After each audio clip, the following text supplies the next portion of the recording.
All right, so here we are. We're on a street. You thought maybe we would be somewhere like ethereal and lighty and stuff. And look, I'm on this street too, and I'm lit just the same as the street is. Why is it just a regular place? Because the spiritual world is very similar. There's a similarity of surroundings. There's a similarity of life because we're just changing as to the spirit. Swedenborg describes it, Heaven and Hell 493. Our first state after death is like our state in this world, since we are then similarly involved in outward concerns. We have similar faces, voices, and character. We lead similar moral and civil lives. This is why it seems to us as though we were in this world unless we notice that things are out of the ordinary and remember that angels told us we were spirits when we were awakened. So the one life carries on into the other, and death is only a passage. So it's obviously not the very, very first state, because he says, if you remember back when the angels told you, he describes that when we first wake up, we're surrounded by angels. They take care of us. They do everything that they can possibly do for us. It's eventually when we kind of push ourselves out of that state that we come into this equilibrium of normalcy, because this is the environment in which we start to act like we did before. We lead a similar life because we have to return to the mindset that we've built, because it's that we use to go through this process of becoming consistent and in integrity. So if we're there and everybody else is there, there's going to be a lot of meetings and greetings. And Swedenborg describes these, Heaven and Hell 9 and Heaven and Hell 9. This is going to be a video. Okay, this is not going to be a quote. I was like getting ready to read one, but this is going to be a video. It's somebody else reading Swedenborg because we got your letters. You want to hear somebody else talking instead of me on the show. And this is just going to have some images to it as he describes all these different meetings, reunions that he saw in the spiritual world. Since this is what we are like as spirits immediately after our life in the world, our friends and people we had known in the world then recognize us. Spirits perceive who we are, not only from our faces and voices, but also from the aura of our life when they come near. In the other life, whenever we think about someone, we call up that individual's face in our thought, along with many details about her or his life. And when we do this, the other is called to us. This is why as soon as we arrive in the other life, we all are recognized by our friends and relatives, and by people we have known in one way or another. Further, we talk with each other and continue to see each other in keeping with our friendship in the world. I have heard many people who had just come from the world overjoyed to see their friends again, and their friends overjoyed that they had arrived. It often happens that married partners meet and welcome each other joyfully. They stay together as well, but for a longer or shorter time depending on how happily they had lived together in the world. Ultimately, unless they had been united by real marriage love, which is a union of minds from heavenly love, they separate after having been together for a while. We get questions about that last part a lot. If you were married to two different people, who do you stay married to? Swedenborg says maybe one of them, maybe none of them. It just depends. Are you really compatible? It's not about an external contract that people entered into. It's about, was there love? Or are you the right kind of spirit? So those people get together, all kinds of reunion, just like you'd think. You get there, the first thing you want is to see the people that you love, reconnect with them. But then we got to get about this business of getting our act together so we can all move up. And Swedenborg describes it further, Secrets of Heaven 1631. At first, everyone in the other life is welcomed as a guest and a newcomer. In order to avoid exposing the inner depths and life goals of these people as yet, angels show them every favor and kindness on behalf of the Lord. Pardon me. Even in the spiritual world, you can have throat problems. So the angels are there, and everybody, let's just keep it cool. Everyone just act like how you were. We're not doing any heavy work right now. We just want you to have a good beginning. We want you to meet the people you needed to meet. And actually, a lot of people get taken to paradise scenery, as Swedenborg describes it. So if this is when people get to go see these amazing things in the spiritual world that just blow their mind. You want to do that? All right, let's do it right now. We're going to zoom. Yeah. Oh, yeah, look at that 3D real water flow. Look at this amazing place. You get taken up on these vistas. This is obviously a digital physical approximation of how cool everything would be. people say, this is amazing. Actually, I think this is great. This is so cool that I want to actually look around a little bit, if that's cool with you guys. So we're just going to put cameras in my eyes for a second. All right, let's see what's around here. All right, here we are. Hey, the camera. You guys came with me. Glad you could be here. Oh, the water is really pure. The temperature is perfect. Looking around, this feels like paradise. This has got to be heaven. I'm in heaven, right? Let's see. Secrets of Heaven 540. He describes, in order for those who are honest but ignorant to learn what heavenly joy is and to come to recognize it, they are introduced first into scenes of paradise that surpass anything they could ever have imagined. So I'm honest but ignorant. I think this has got to be heaven. They suppose they have now entered the heavenly paradise, but they are taught that this is not the true happiness of heaven. Next, they experience profound states of joy in their deepest core. Afterward, they are carried into a state of peace reaching to the same level. They confess that nothing about that peace could ever be captured in word or thought. Finally, they are brought into a state of innocence that again reaches right into their deepest level of sensation. This allows them to recognize what true good is like on the spiritual and heavenly planes. So you have sort of a parable of outer versus inner states there, that you get to be in this gorgeous scenery and look around and think, this has got to be heaven.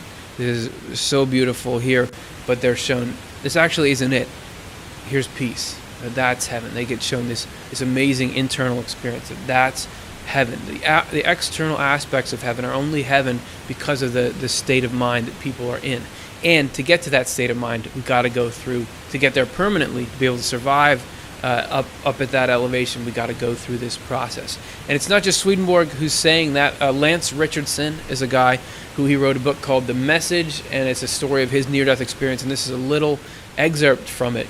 Until that instant, I had not considered that this was not heaven. So he's in a place just like this, that we are here. Though the abode was heavenly, it was a realm where spirits awaited their resurrections. Heaven was a place where God personally resided, a realm where resurrected beings could live. This is not heaven, is it, Randy? I sought to confirm. No, this is paradise. It is a realm of absolute peace, a Zion for spirits who have lived righteous lives. You are right, he continued, having clearly discerned my thoughts. God does not reside here. That is where heaven is. Does he come here, I asked? Oh, yes. He, as well as his angels who have assignments here, come to fulfill their work. So we have not quite heaven. Very cool. Probably cooler than anything any of us physical human beings have seen, unless you've had some kind of parallel experience. However, not heaven. So how are we going to get from here, by this waterfall, to heaven? Well, it begins with examination. Heaven and Hell 496. This is the very end of the first state of just happiness and meeting, when we start to get down to the business of work. Eventually, good spirits examine them. By the way, you can download this book just by clicking that box if you want to read. It's free. You can download it, read this whole section if you want to hear more about what he said. Eventually, good spirits examine them to determine their nature. This is done in various ways, them being us, anyone who's come into the spiritual world. This is done in various ways because in this first state, evil people can say true things and do good things just the way good people do. As I have already explained, this is because they have lived just as morally in outward form, because they were living under governments and laws, and because this gained them a reputation for fairness and honesty, won people over to them and raised them to high office and wealth. However, one can tell evil spirits from good ones, particularly by the fact that the evil ones pay close attention when the conversation is about external concerns, and little attention when it is about more inward matters, about the true and good principles of the church and heaven. They do hear such things, but without any real attention or pleasure.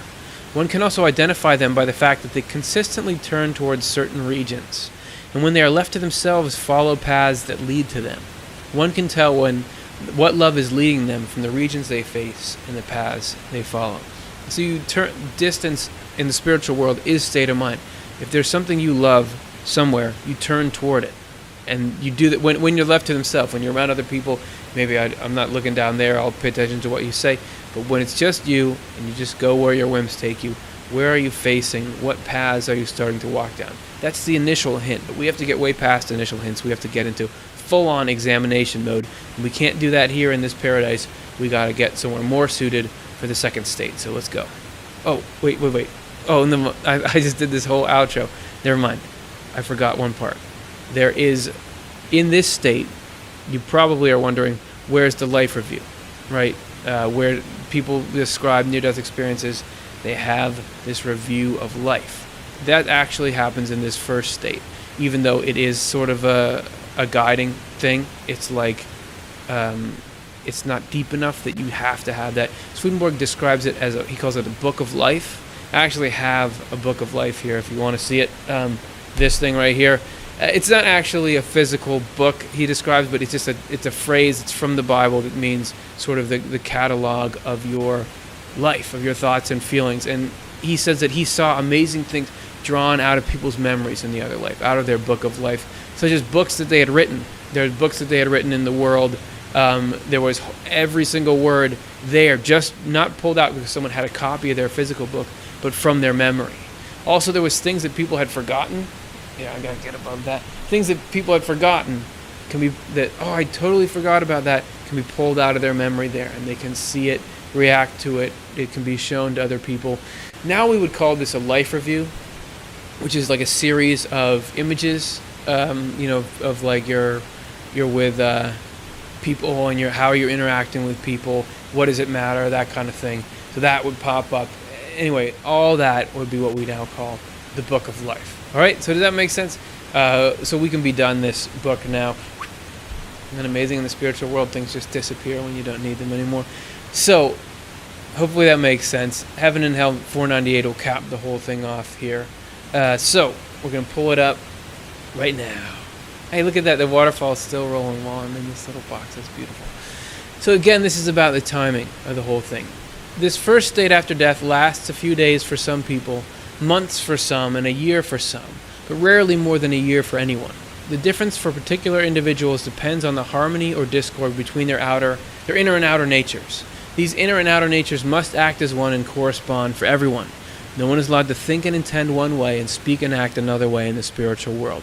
Everyone must be an image of his or her affection or love, which means we must be outwardly what we are inwardly.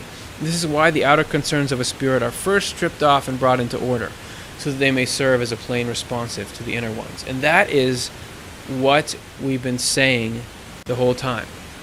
That's been this episode, but it's the answer to why do you have a life in the physical world first?